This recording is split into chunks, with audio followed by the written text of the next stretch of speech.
but Yahweh. And this is what America don't want to do. They don't want to serve Yahweh. They serve all their holidays according to Gregorian the 13th Roman Catholic calendar and the paganism of it.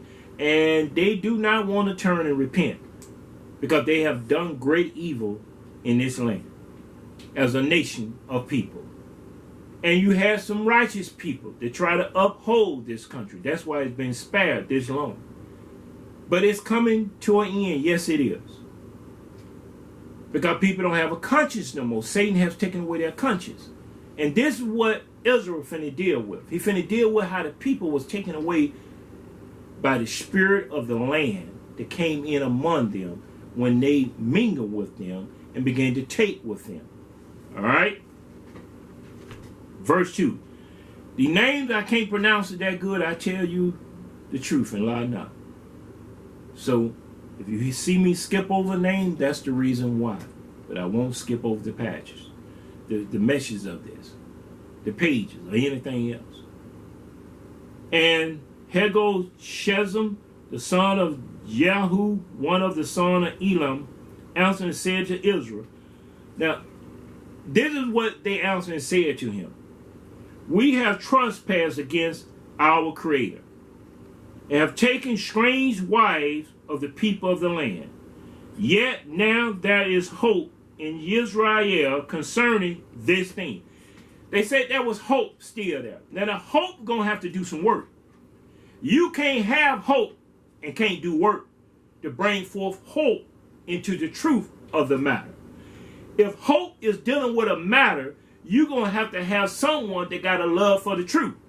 If you go out and you say, I hope to get my daughter back. She was kidnapped and she might be put up on a prostitution ring. I hope you can find her. Somebody got to do work to find her. I hope you can find my car. It was stolen. Somebody's doing work to try to find your car. Work got to take place through hope. Hope cannot be the evidence of things not seen.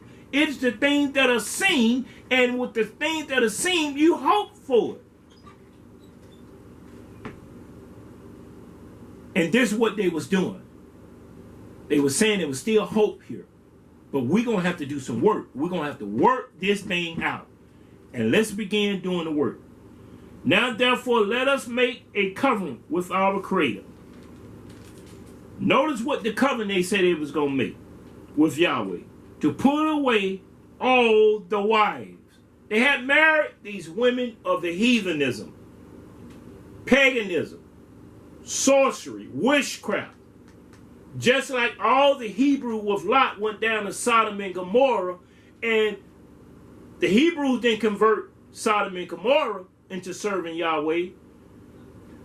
The people of Sodom and Gomorrah perverted the Hebrew in serving the lust and the deity and the abomination and all the wickedness and all the orgies that they was doing in Sodom and Gomorrah among themselves, and so much that Lot lost all of them. Abraham interceded on behalf of 50 of them. Yahweh, if we can find 50, will you spare Sodom and Gomorrah? 50 righteous Hebrews, if he had found them still left was Lot, Yahweh would have spared him.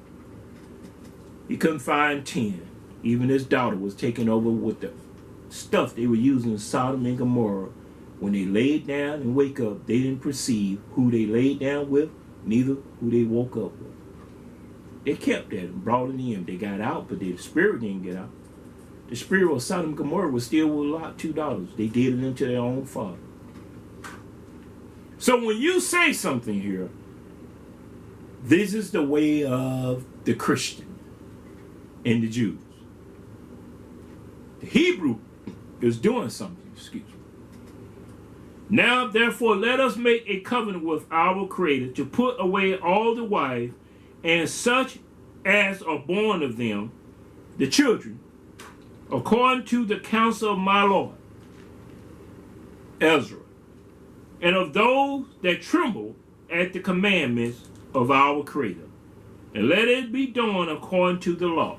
Now, when this is not done according to the law, let's go over here. With the statement they were saying about according to the law, let's turn into the book of Deuteronomy. Deuteronomy. I want to go in.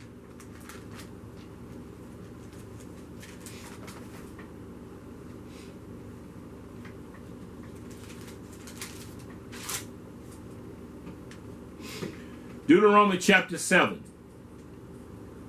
verse 1. Deuteronomy chapter 7, verse 1. Now remember, they doing this according to the law. They putting away their what? Wife and such are born of them. And with this covenant, they're saying that we're going to tremble back at the commandments of Yahweh. Work out your salvation, Philippians 2, verse 12. Work out your salvation with what? Fear and tremble before Yahweh. It is he that do the work in you. If you reverence him, if you tremble at his word in the spirit of truth, the confession that you have made that you're going to serve him as a Hebrew, as a Gentile that was grafted in, which represent the Christian and Jews. I'm going to get to that now, because all this got to be made manifest concerning who said a rapture going to take place. Deuteronomy chapter 7, verse 1. When Yahweh your creator shall bring you into the land, whether you go to possess it, and had cast out many nations before you, the Hittites, and the Girgashites, and the Amorites, and the Canaanites, and the Perizzites, and the Hivites, and the Jebusites, 7 nations greater and mightier than you. 7 nations that was greater and mightier than you, he cast out. And when he cast them out, he didn't want you to go back and learn of them. And do not mess with their sons and daughters.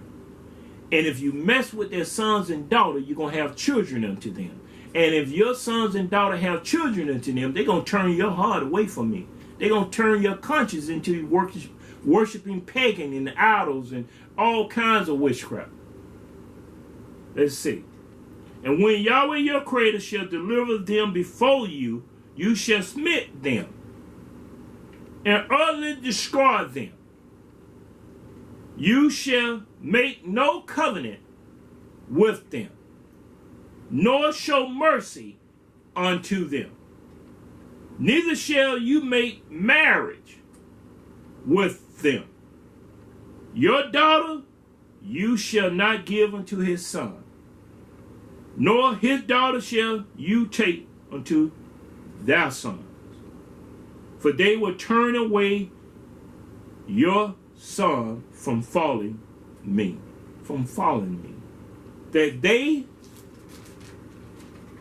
may serve other deities. So will the anger of Yahweh be kindled against you and destroy you suddenly. This is what they was fearing. They was fearing this. They know they had did wrong by trespassing against the covenant and the law of Yahweh. This is what it said. But thus shall you deal with them. You shall destroy their altar and break down their image and cut down their grove and burn their graven image with fire. This was the way of the heathen. And when you don't do that, you become a heathen like unto them. And the only thing that will hold you up unto that day is the mercy of Yahweh when he visits you and he's speaking to you. And pray that that day you don't harden your heart, your mind. For you are a holy people unto Yahweh your creator. Yahweh had chosen you to be a special people unto him, above all the people that are upon the face of the earth. Hebrews was special unto him. The law givers, the covenant people, the wisdom and understanding in things dealing with the kingdom of heaven, how we should live in earth and serving one another. Because we serve the idols and image in the grove and all these things, these deities, they're going to turn our mind away from serving our true creator. In the book of Deuteronomy, 17 chapter. Deuteronomy 17 chapter. Verse 14 to 17. Let's read Deuteronomy 17 chapter, verse 14 to 17. When you are coming to the land which Yahweh your Creator gives you, and shall possess it, and shall dwell therein, and shall say, I will set a king over me, like all the nations that are about me. That's why the Hebrews can't set nobody over us in the matter of we need a king over us. Because Yahweh is our king. Yeshua is our Savior. This is our way of life. We got commandments and laws and statutes. We got prophets and apostles. And if a man has this calling in his life, is to perfect Yahweh people. Not to lift himself up in pride. Not to go astray and lead his people astray. But to bring them back to heaven. That his will be done on earth as it is in heaven. That we have a place prepared for us. When we leave this world, we got a world to come into. Let's read on. You shall in any wise set him king over you, whom Yahweh your Creator shall choose. And he said, you can't go out and look for nobody to have authority over you. Only who Yahweh your Creator choose to have authority over you. One from among your brothers shall you set king over you, among the Hebrews. Not a stranger, not a Gentile, not a heathen, not a pagan, but a Hebrew over you. You may not set a stranger over you, which is not your brother. But he shall not multiply horses to himself, nor cause the people to return to Egypt, to the end that he should multiply horses, to get more out of this, to get greater goods and spoil and everything. Can't go back that way. For much as Yahweh has said to you, you shall herefor return no more that way. You can't go back into bondage, into the house of bondage, and expect he's going to deliver you again. He delivered you through signs and wonders as Hebrew people. Every one of you has a confession how you've been delivered, but you're confessing over here you're Christian. That's a strange deity. Yahweh is the creator and deliverer and the healer and the one that set the captive free by the Hebrew people. That he gave them the name to be called Hebrews. As Paul trying to declare to them in Rome, I'm a Hebrew of the Hebrew. I'm the stock of Abraham, the tribe of Benjamin. He never confessed he was a Christian or a Jew. Let's read on. Verse 17. Neither shall he multiply wives to himself. The king couldn't multiply wives. Everything was getting out of hand and transgressing the law and commandment of Yahweh. And so much Yahweh long suffering said, I'm going to bring another spirit among them. And I'm going to let them see in the midst of them that I'm not going to intervene no more like I did in Egypt. Like I did in the house of bondage. I gave you my law. I gave you my commandment. I gave you my precept. I gave you my testimony. I showed you my covenant. I allowed my ark of the tabernacle to be built so the priest would carry the ark of the covenant. And with that mercy seat, you can obtain mercy when you come to the tabernacle once a year. It can't take away the sin. It wasn't going to take away the sin. Yeshua had to come and take away the sin. But you found mercy from year to year. And that's why Yeshua said, blessed are the merciful. They shall obtain mercy. When you read the book of Psalm 100 and verse 136, the whole book is declaring Yahweh mercy. When you read the book of Psalm 118, you're reading about his mercy. When you see the book of mercy, Satan is trying to put grace beside mercy. Grace can't do anything but put you still and place you still, that you will never see the mercy of Yahweh working for your soul. By the Spirit of truth, sanctify them through your truth, for your word is true. Get them set apart through me. Get them sanctified through me. For your word is true. I brought your word and I speak the truth. This is what taking place. Neither shall he multiply wives to himself, that his heart turn not away. Neither shall he greatly multiply to himself silver and gold. These are things he could not do. That's why over back in the book of Ezra, chapter 10, we're going back over here. And you're going to see how this is taking place right here.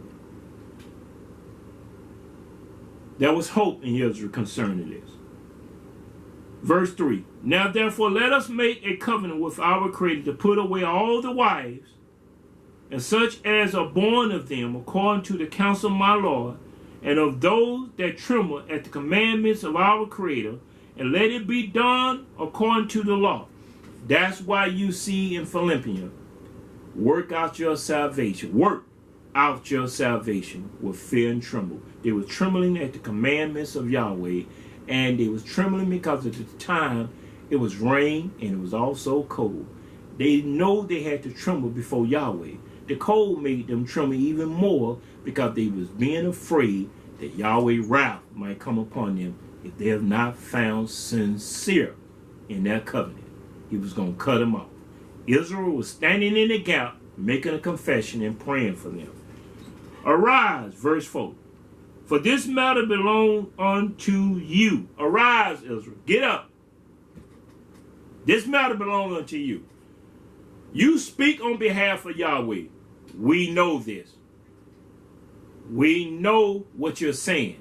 You got to get up and deal with this matter now. We also will be with you. Be of good courage and do it. Do what you got to do on behalf of the people. If it don't, they're going to be cut off. Then arose Israel and made the chief priest, the Levite, and all Israel to swear that they should do according to this word, and they swore. They swore according to, they're going to do according to this word, what Israel finna get ready to say to them. What he's trying to say to them, you're going to have to work this out, dealing with the matter that has taken place because Yahweh has brought me to you. And you have turned your back on your Creator and went whoring after the women of paganism, idolatry, dealing with all the idol worshiping, images, deities. You went after them of the strange deity of the land, and you brought it back in among the people, and all the people got polluted and started having children by these women and stuff. That wasn't going to serve Yahweh, ain't serving Yahweh, and it was warned in the law not to do it. So the law, if you come back to it, there's hope. Because the law going to show you you're a transgressor. The law going to show you you have committed a sin. For the law will show you who sinned by whom you serving. And it wasn't Yahweh. It was the things of the land. For sin is the transgression of Yahweh's law. 1 John 3:4. Then Ezra rose up from before the house of Yahweh and went into the chamber of Johanan, the son of Elishama. And when he came there, he did eat no bread, nor drink water. This is the same thing that Jonah did in Nineveh. Put himself away from eating and drinking any water, and praying and meditating and speaking and being ministered to from Yahweh concerning what he was there for, the purpose. For he moaned because of the transgression of them that had been carried away in captivity, because Yahweh's wrath was being poured out. And the people that was left had to consider what was going to happen to them. And he made proclamation throughout Judea and Jerusalem unto all the children of the captivity, that they should gather themselves together unto Jerusalem. Gather all of them together of Judea and Jerusalem, and come back and meet in Jerusalem, because I got something I need to say unto you. And that whosoever would not come within 3 days, according to the counsel of the prince and the elder, all his substance should be fortified. We're going to be taken from him. If he didn't appear in 3 days, he had nothing to go back to. You see, this is Yahweh proving himself of who you is and how you're going to work out your salvation with fear and trembling. And he is the same yesterday, today, and forevermore. He said, for I change not. In Malachi 3:6. The same. And when he put his law didn't change because the people changed. His law was still the same. When he put his commandment out, the commandment didn't change because the people changed. The commandment was the same. He spoke his commandment. It was the people that was changing before him and forgotten that they were Hebrews. Let's read on. And himself separated. We're going to exclude him from the congregation of those that have been carried away. Going to take him out of the midst of them. Then all the men of Judea and Benjamin, remember Benjamin, that's the tribe that Paul came out of. Same tribe, him, Benjamin. So he knew the history of this, being blameless in the law. He knew what the seed of he and who he was serving came from as a Hebrew. That's why he declared who he was. The tribe of Benjamin gathered themselves together unto Jerusalem within 3 days. It was the 9th month on the 20th day of the month. And all the people sat in the street of the house of Yahweh, trembling because of this matter and for the great rain. For this matter, they were trembling because they know they had transgressed the commandment and the covenant of Yahweh, and the rain was cold coming down upon them. Because Yahweh let that rain come down cold upon them because his fiery wrath, they don't repent, gonna allow them to go into the grave cold, dead. And they was feeling the spirit of death upon them. But there was hope in Israel. There was hope that death didn't have to take them, according to the matter that Israel was saying to them. Verse 10. And Israel the priest stood up and said unto them, you have transgressed and have taken strange wives to increase the trespass of Israel. If you take a wife as a Hebrew and she is not grafted in, you got a strange wife. Now Ruth was a Gentile, but Ruth was grafted in. And when her husband died, Ruth's mother-in-law, Naomi, said, I have no more sons in my womb that can come out and be your wife.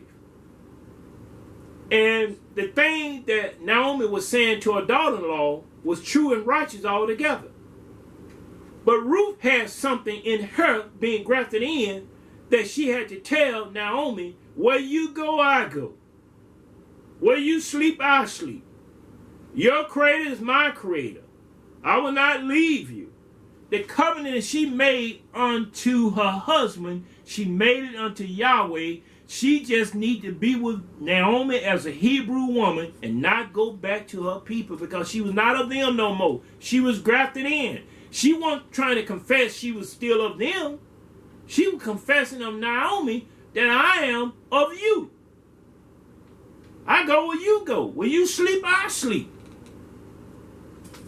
Hallelujah, Abba Yahweh. Verse 11. Now therefore make confession unto Yahweh your creator of the Father, and do his pleasure, and separate yourself from the people of the land.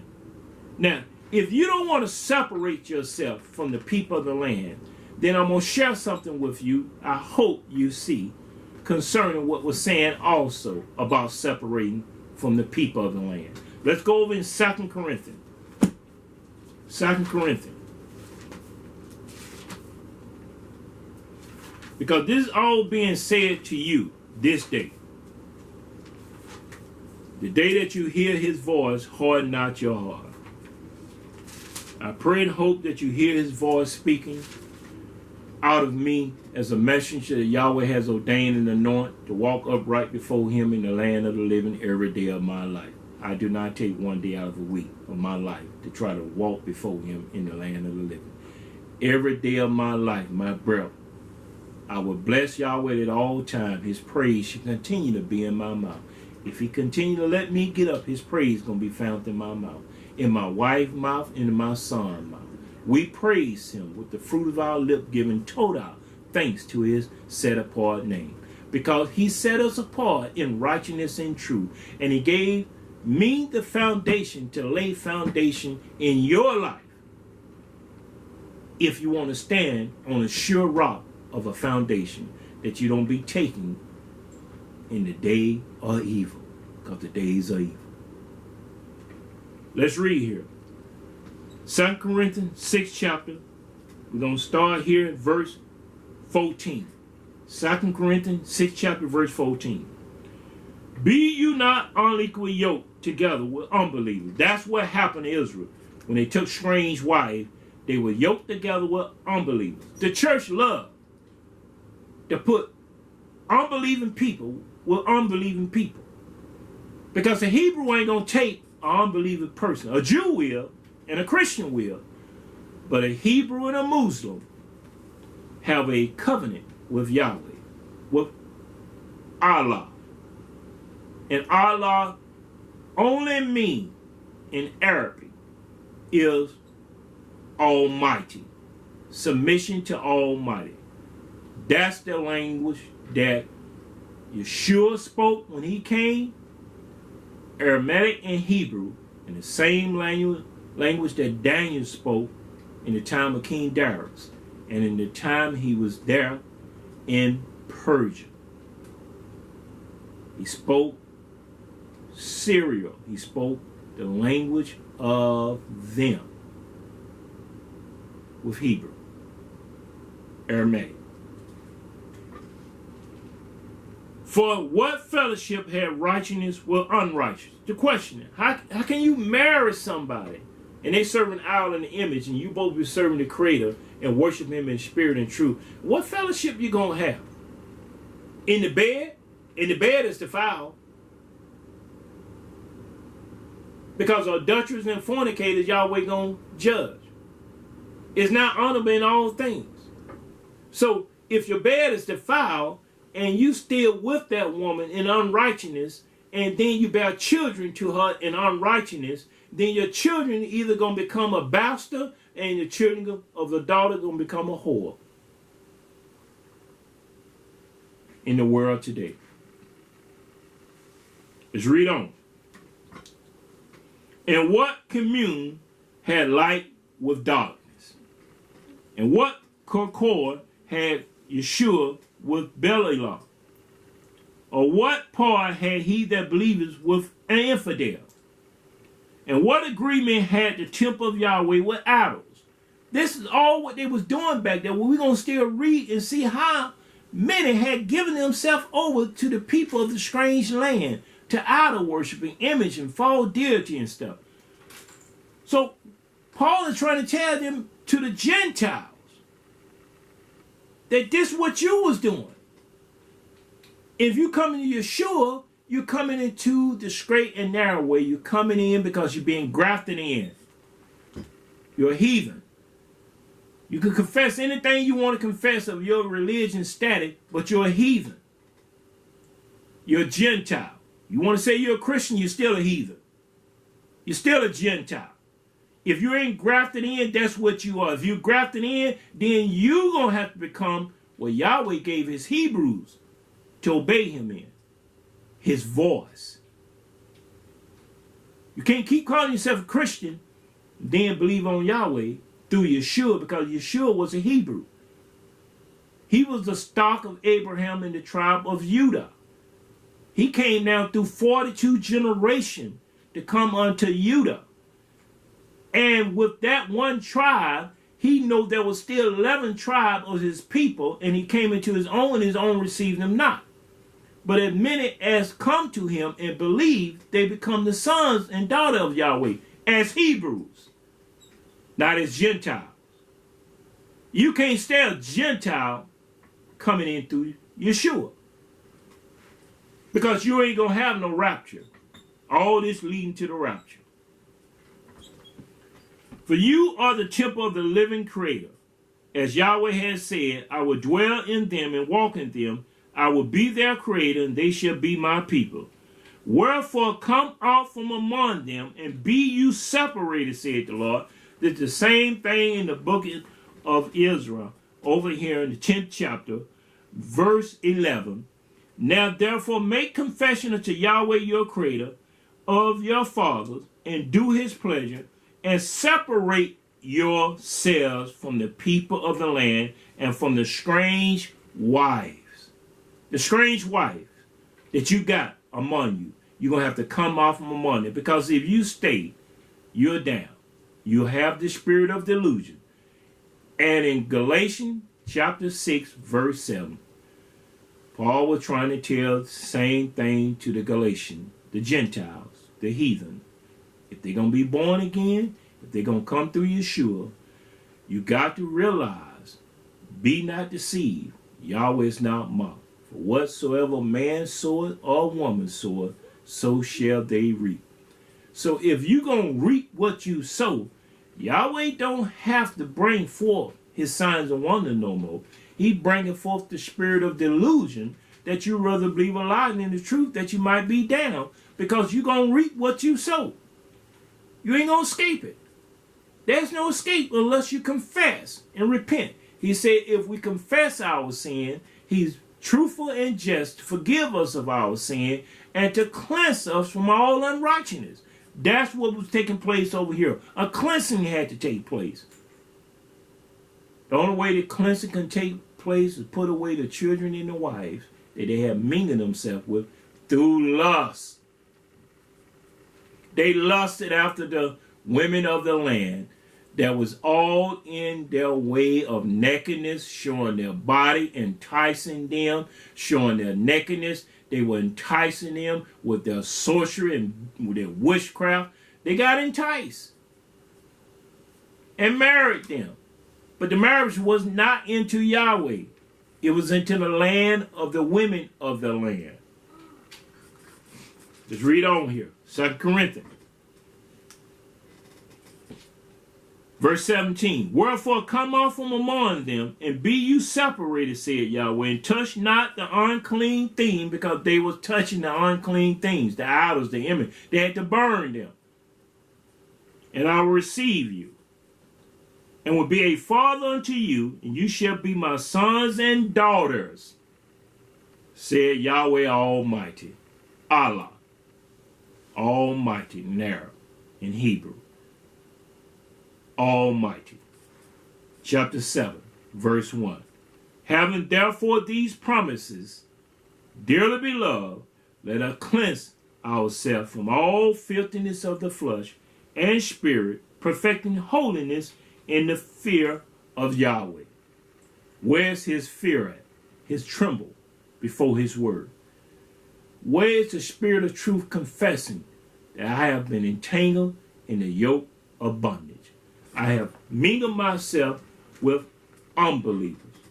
Where is it that you can confess that you need to separate yourself because you have been unequally yoked together with a strange wife or a strange husband in the land? The son of Belial, the son of Baal. The Hebrew women are different from the Egyptian women because they're lively. They fear Yahweh. In the book, we'll come back here, and that's what the daughters. Because see, you finna get ready again to go into the spirit of delusion, how the world will put you in this matter. And I'm going to be saying this because I have said it and I've told you in the podcast. Exodus chapter 1, verse 12. This is about what the Hebrews children was in the house of bondage in Pharaoh and Ramsey court and stuff, and what took place here that was taking place. And verse 12, it said, chapter 1, because tomorrow you want to celebrate Mother's Day. And these are not mother of Hebrews. These are mother of the Egyptian women. They are desperate to find a man any kind of way they want to. Nakedness, pervertedness, they don't make no difference. They just don't want to go to bed by themselves because they'll masturbate on themselves. They'll abuse themselves with themselves. They'll masturbate in their bed until they can find a man to have in their bed. They don't care. They don't fear Yahweh. And they'll go to church and pick and look and choose for the man they want to bring home or to get married in the church because they don't care. They in the spirit of loneliness. They don't fear Yahweh. Let's read here. Verse 12. But the more they afflict them, the more they multiplied and grew. And they were grievous because of the children of Israel. And the Egyptian made the children of Israel to serve with rigid, hard labor. And they made their life bitter with hard bondage and mortar and in bricks and in all the manner of service in the field. And they serviced all their service when they made them serve was with rigid. And the king of Egypt spoke to the Hebrews midwives. Now to show you how the king gonna speak unto the Hebrew midwives, their sisters, concerning the matter that he want to take place, look how this was taking place. Hebrew midwives, of which the name of the one was Sapphira, and the name of the other was Pula, the woman. I might not be pronouncing it right. Forgive me. That's not my qualification in pronouncing everything according to the exact word. But it is my qualification to express the exact spirit of the word in truth and righteousness. And he said, when you do the office of a midwife to the Hebrew women, when you get ready to serve your Hebrew sister, the midwives, and see them upon the stool, because they swatted out their children. The Egyptian women today do it the Egyptian way, the heathen way. When you go to the hospital, you get up on a table, and you let the man, to call himself a physician, the doctor, to spread your leg with your back down and open up your womb and tell you to push, and you're pushing your guts out. You're pushing your whole body in an order that is not according to the way of Yahweh delivering a child. Period. But this is the way of the Egyptian, not the way of the Hebrews. The Hebrew midwife know the way that a woman supposed to deliver a child. From generation to generation to generation, generation to generation. My wife, Hephzibah, labor to bring forth Shema for 23 or 24 hours. 25 hours to bring forth Shema. We had a Hebrew midwife sister to help us and deliver.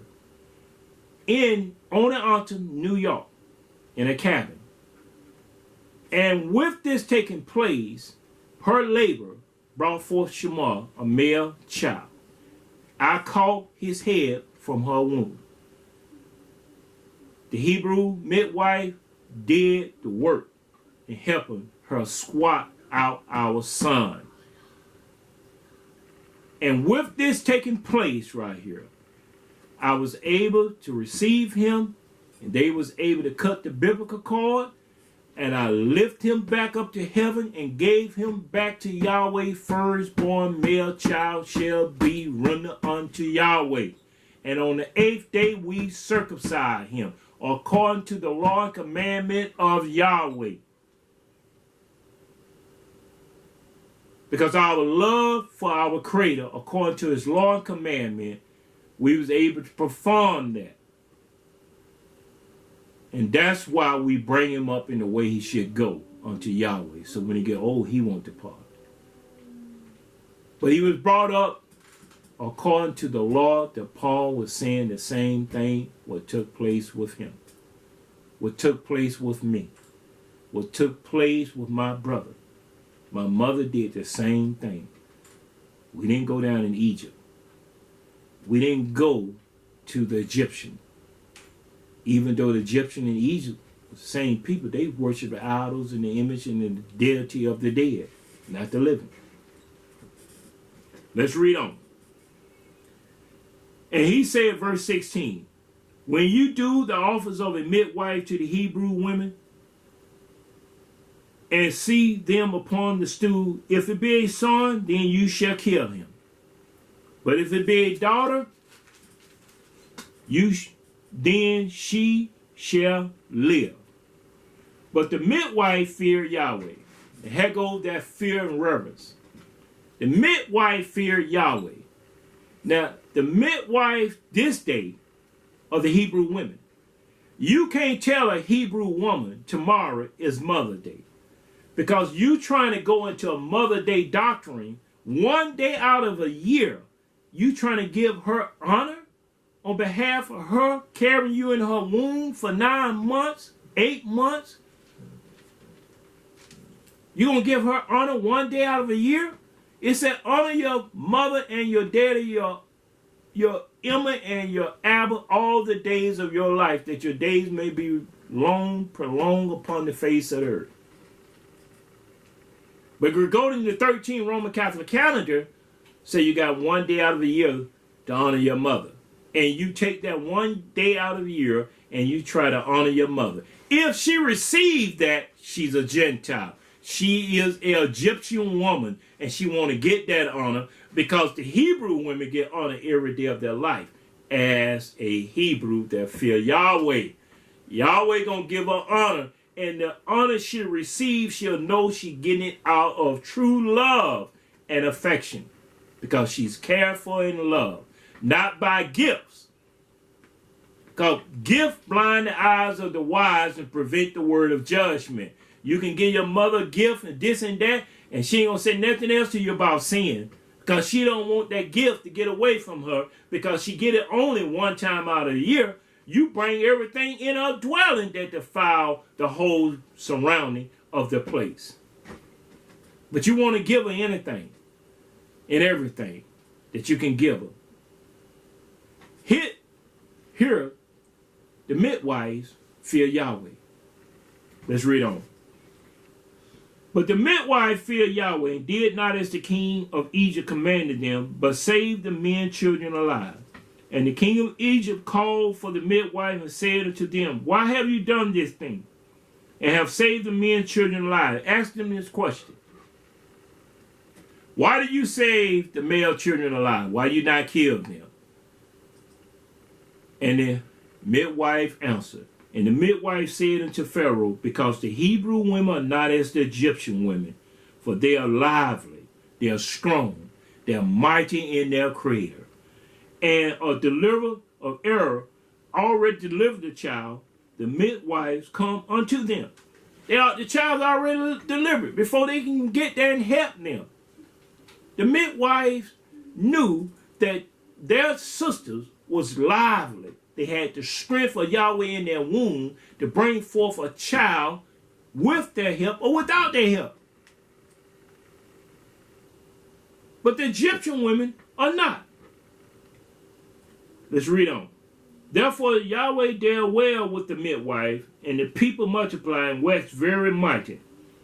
And it came to pass, because the midwife feared Yahweh, that he made them houses. And Pharaoh charged all his people, saying, every son that is born you shall cast into the river, every daughter you shall save alive, because if he saved the daughter alive, he gonna start his own army through the wombs of the Hebrew women by having his soldiers to have the Hebrew women and kill all the Hebrew men. This was the state of the mind of Pharaoh. But the midwife feared Yahweh. Let's read on.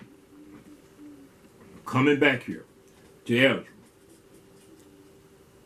Verse 12. And all the congregation answered and said with a loud voice, as you have said, so must we do. But the people are many, and it's a time of much rain, and we are not able to stand without, neither is this a work of one day or two. For we are many that have transgressed in this thing. They were honest to know it wasn't going to be no quick fix. But it was going to be fixed because they had hope still in the law, in the covenant, and the commandments of Yahweh. Let now our rulers of all the congregation stand, and let all them which have taken strange wives in our city come at appointed time, and with them the elders of every city, and the judges thereof, until the fiery wrath of our Creator for this matter be turned from us. This matter has brought Yahweh wrath upon them. The reason why you don't feel his wrath today because you don't tremble at his word. The reason why you don't feel his wrath today is because he has given you a strong delusion. You rather believe a lie what the church is saying than to believe what the prophet and apostles is trying to perfect you in. Because they're all doing it. It's the end day sign. And the end day sign is telling them they can keep eating, drinking, being merry because tomorrow, a day, a month, a year, they're going to be raptured up.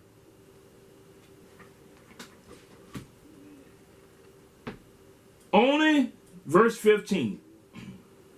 These are the names that were Levite helping them. The names of these men were employed about this matter. Verse 15. These men was employed about this matter. And they were helping the Levites. Notice this right here. Verse 16. And the children of the captivity did so, and Ezra the priest with certain chiefs of the fathers, after the house of their fathers, and all of them by their names, were separated, and sat down in the first day of the 10th month to examine the matter. 3 months later, 3 months, they dealing with this matter. And they made an end with all the men that had taken strange wives by the first day of the first month. And among the sons of the priests there was found that had taken strange wives. All these from verse 18 all the way to verse 44. 3 months of this matter, they had to put away the strange wife and children that was guilty of this great sin that brought the fiery anger of Yahweh wrath upon them. Verse 44, and all these had taken strange wives, and some of them had wives by whom they had children. They had to put them away also. What are you putting away today? What are you laying aside today? What are you separating? Who are you separating yourself from today? That you don't reap what you sow and that you don't get caught up in the spirit of delusion. Because if you don't, in the Hebrew, just like I just read this to you, you can go back and read it again, Ezra. Because it's edification to those that got ears to hear what the Spirit is saying to them today. And because this gonna prove all things, hold fast that which is good, and abstain from all appearance of evil. 1 Thessalonians chapter 5, verse 21. Now, we're going over here in the Hebrew. 12th chapter. And Ezra told them what they had to do with dealing with the matter. This is your matter that you got to deal with. Chapter 12, verse 1. Wherefore, seeing we also are compassed about with so great a cloud of witness. Now, these people had a great cloud of witness compassed about them. And this is what they had to understand that was taking place here. Compassed about with so great a cloud of witness, let us lay aside every weight and sin, and the sin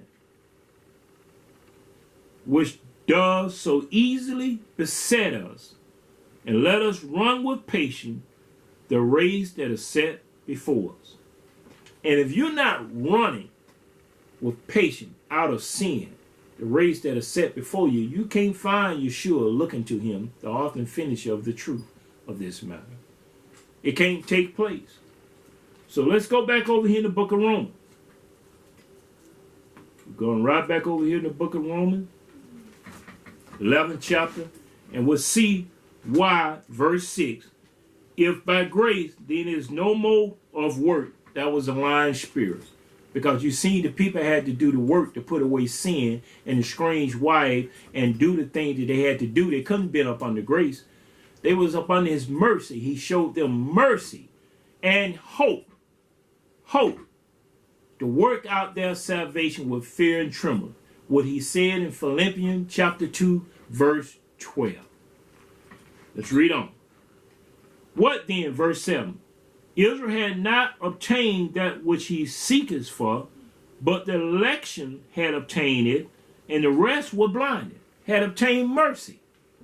According as it is written, Yahweh had given them the spirit of slumber, eyes that they should not see, and ears that they should not hear unto this day. And if you're slumbering in this, because the spirit is still there upon you, that you don't want to put away sin. You don't want to put away a strange wife. And if your wife and you only can be yoked together and you keep seeing why you're going into a pit and snare and confusion, contention, arguing all the time and stuff, it's because you got a strange spirit in the midst of you. And it came from you joining yourself together in a church, a Christian church. No foundation of Yahweh. You still want to be a Christian and you ain't been grafted in. And David said, verse 9, let their table be made a snare and a trap and a stumbling block, recompense unto them. This is what David was saying about the people that turned from Yahweh and went into the strange wife and went into the strange land and learned the way of the heathen, the Gentiles, the Jews. Let their eyes be darkened, that they may not see, and bow down their back always. I say then, had they stumbled, that they should fall, Yahweh forbid. But rather through their fall, salvation is coming to the Gentile. Through their fall, some of them falling, the nation of the tribes, some of them falling, the tribes of Israel, some of them falling, salvation is coming to the heathen. The pagans. Salvation came unto you as Christian. You're still a Gentile and you're a pagan if you ain't grafted in. Because the church denomination can't graft you in. You still want to call yourself a Christian. Christian is a Gentile. We're going to read on. For salvation is coming to the Gentile for to provoke them to jealousy. The Hebrews.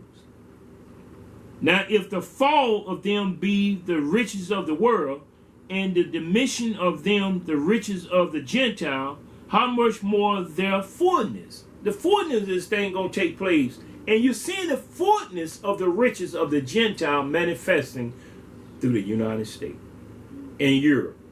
The fullness of the richest country on the face of the earth is being gutted by one man. Been turned upside down, was turned upside down by one man.